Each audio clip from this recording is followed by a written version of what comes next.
আপনি কি কখনো শুনেছেন যে আপনার কোনো ভাই, আপনার কোনো বন্ধু বা আপনার কোনো আত্মীয়স্বজন, পাড়া প্রতিবেশী কাউকে কেউ ক্ষতি করছে, এমন প্রক্রিয়ায় ক্ষতি করছে যেটা আপনি কখনো বুঝতে পারেননি? আবার কখনো কি শুনেছেন যে কেউ ব্ল্যাক ম্যাজিক করছে? আজকের ভিডিওতে আমরা জানবো ব্ল্যাক ম্যাজিক আসলে কি, এটা আসলে কি সত্যি নাকি কুসংস্কার, এটা কিভাবে কাজ করে। ব্ল্যাক ম্যাজিক, যা বাংলায় বলা হয় কালো জাদু। কালো জাদু এমন একটা জিনিস যা মানুষকে ক্ষতি করার উদ্দেশ্যেই করা হয়, যার কোনো ভালো কোনো দিক মানুষ কখনো দেখেনি এবং ভালো কোনো দিক নেই। এটা বিভিন্ন সংস্কৃতিতে বিভিন্ন নামে পরিচিত। এমন এমন জায়গা আছে, কোনো জায়গায় হুজু, কোনো জায়গায় হুডু, আবার কোনো জায়গায় তান্ত্রিক তন্ত্র, বিভিন্ন নামে বিভিন্ন জায়গায় পরিচিত, কিন্তু জিনিস একই, ব্ল্যাক ম্যাজিক, যা মানুষকে ক্ষতি করার উদ্দেশ্যেই করা হয়। মূলত কালো জাদুর ইতিহাস হাজার বছর পুরনো।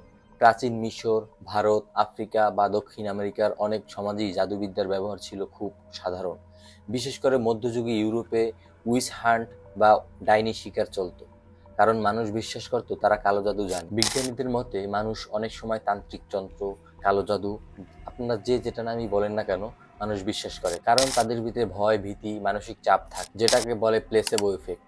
এই ইফেক্টের কারণে মানুষ মনে করে তারা বিভিন্নভাবে ক্ষতিগ্রস্ত হয়। আজও অনেক দেশে মানুষ ব্ল্যাক ম্যাজিকের ভয়ে ওঝা, বৈদ্য, তান্ত্রিক কিংবা ফকিরদের কাছে যায়। অনেকে আবার একে ব্যবহার করে প্রতিপক্ষকে ভয় দেখাতে বা নিজের লাভের জন্য। তবে অনেক দেশেই এখন এই কর্মকাণ্ড অপরাধ হিসেবে ধরা হয়। আপনি যদি উপরে পিকচারটা দেখেন তাহলে দেখতে পাবেন একটা পিকচার, তার উপরে অনেকগুলো সুই গাঁথানো। আপনার সবসময় সতর্ক থাকা উচিত যে বাচ্চাদের ছবি, আপনার সন্তানের, আপনার যেই হোক না কেন, বাচ্চাদের ছবি সোশ্যাল মিডিয়ায় দেওয়া বন্ধ করতে হবে।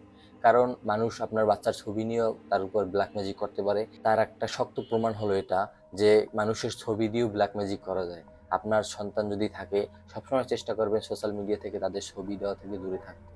কারণ যে কোনো সময় যে কোনোভাবে আপনার সন্তান, আত্মীয় স্বজন যেই হোক না কেন, বাচ্চাদের প্রতি ব্ল্যাক ম্যাজিক করে তাদের ক্ষতিগ্রস্ত করতে পারে। আপনি যদি কখনো কালো জাদু বা তান্ত্রিক যন্ত্রের শিকার হন, তাহলে আপনার সবসময় সতর্ক থাকতে হবে এবং ভয়ভীতি না পেয়ে চিকিৎসকের সঙ্গে যোগাযোগ করুন। সর্বোপরি জ্ঞান এবং সচেতনতাই পারে আমাদের এই কুসংস্কার থেকে বের করতে। কালো জাদু সম্পর্কে আপনার অভিজ্ঞতা কি, শেয়ার করতে পারেন আমাদের কমেন্ট বক্সে।